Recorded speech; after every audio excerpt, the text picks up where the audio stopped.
Bienvenue à tous sur Premier Galop. Je suis Thomas et nous sommes aujourd'hui réunis pour analyser le prix du Bourbonnais, la deuxième étape qualificative pour le prestigieux Prix d'Amérique 2026. C'est une course qui s'annonce passionnante, n'est-ce pas Sophie ? Absolument Thomas, bonjour à tous nos auditeurs. Je suis Sophie et je dois dire que ce prix du Bourbonnais est l'un des rendez-vous incontournables du meeting d'hiver à Vincennes. Cette course, qui se déroulera demain sur les 2850 mètres de la grande piste, verra s'affronter 18 concurrents de grande qualité, tous à la recherche d'une qualification pour le Prix d'Amérique. Exactement Sophie. Et rappelons que les 4 premiers de cette course seront directement qualifiés pour le sommet du Trot mondial et qui aura lieu fin janvier. C'est donc un enjeu majeur pour tous ces compétiteurs.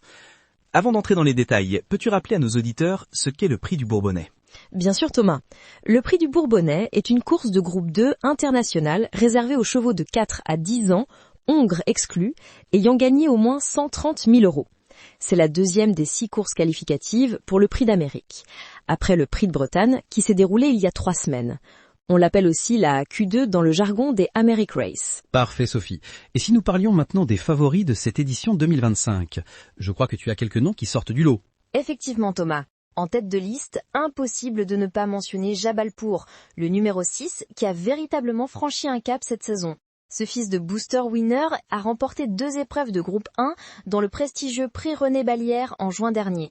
Il sort d'une victoire impressionnante dans un groupe 1 à Milan début novembre.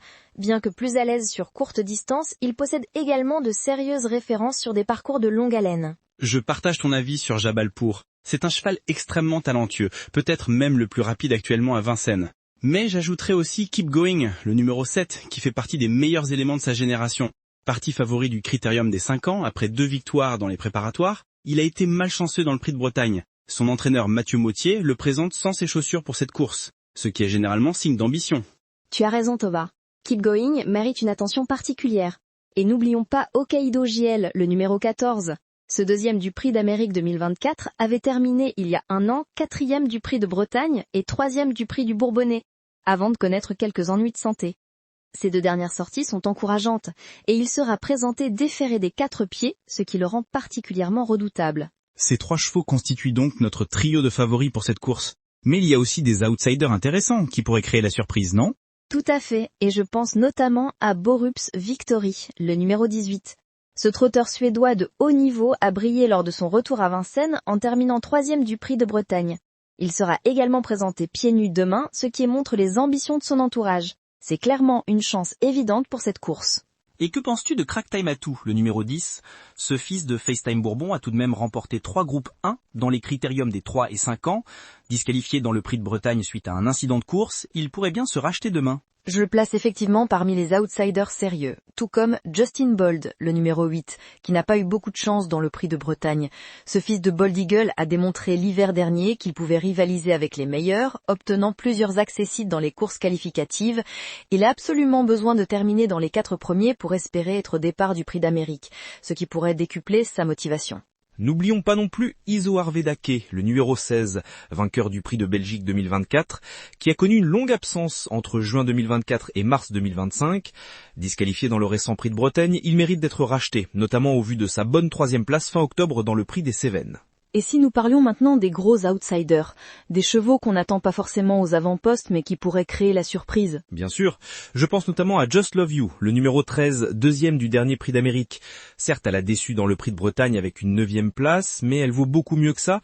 Totalement déférée comme lors de sa performance dans le Prix d'Amérique, elle pourrait bien nous surprendre. Je suis d'accord, et j'ajouterais It's a Dollar Maker, le numéro 9. Bien que plus doué au monté, il possède également de très bons moyens à l'attelé. Avec Eric Raffin au sulky, l'un des meilleurs drivers actuels, il pourrait bien accrocher une place. Et pour compléter notre trio de gros outsiders, je proposerais Inma Rosa, le numéro 15. Cette jument de 7 ans vient de terminer 4e d'une bonne course et pourrait profiter d'un bon parcours pour surprendre à Belquat. Parlons maintenant du cheval à suivre particulièrement dans cette course. Pour moi, c'est clairement Jabalpur, le numéro 6.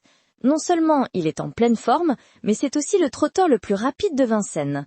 Il n'a pas été revu sur la cendrée parisienne depuis sa victoire dans le Prix René Ballière, et son retour est très attendu. Et quels sont les 2 chevaux dont il faut se méfier, selon toi Sophie ? Je serai particulièrement vigilante avec Josh Power, le numéro 11, vainqueur du prix du Bourbonnais l'an dernier et du prix de Bretagne il y a 3 semaines. Il est déjà qualifié pour le prix d'Amérique, mais il pourrait bien vouloir maintenir sa condition en vue de l'objectif principal. L'autre cheval dont il faut se méfier est Crown, le numéro 5. Ce trotteur d'origine américaine, entraîné par Daniel Redden, a montré de belles choses et pourrait progresser sur ce parcours. Parfait. Maintenant que nous avons fait le tour des principaux protagonistes, si nous devions faire une synthèse pour les jeux, quels seraient nos conseils aux parieurs? Pour un multi en 7, je conseillerais d'en mettre en base Jabalpur, 6, Keep Going, 7, et Hokkaido JL, 14, puis d'ajouter Borops Victory, 18, Cracktime Atu, 10, Justin Bold, 8, et Izohar Vedake, 16. Excellente sélection. Et pour le quintet, je proposerai 3 combinaisons selon le niveau de difficulté. Pour un jeu facile, les numéros 6, 7, 14, 18 et 10. Pour un jeu de niveau moyen, 6, 14, 18, 8 et 16. Et pour les plus audacieux, un jeu difficile avec 6, 7, 13, 9 et 15. Parfait. Et si nos auditeurs cherchent une stratégie progressive, je leur suggérerais de commencer par un jeu sécurisé, avec les 3 bases que sont les numéros 6, 7 et 14, puis d'adopter une approche plus audacieuse en ajoutant progressivement les outsiders comme les numéros 18, 10, 8 et 16, et enfin les gros outsiders 13, 9 et 15. Pour optimiser les chances de gain, voici 6 combinaisons classées par niveau de difficulté et intégrant cette stratégie progressive. En jeu facile, 6, 7, 14, 18, 10, 6, 7, 14, 18, 8, 6, 7, 14, 10, 8. En jeu moyen, 6, 14, 18, 8, 16, 6, 14, 10, 8, 16, 6, 7, 18, 8, 16. En jeu difficile, 6, 7, 13, 9, 15. Et pour finir, je suggérerais un ticket optimisé en flexi avec les 3 bases 6, 7, 14, en champ réduit avec les numéros 8, 10, 16, 18 pour la 4e place et la numéro 9, 13, 15 pour la 5e place. Excellente suggestion Sophie, je crois que nous avons fait le tour de cette magnifique course.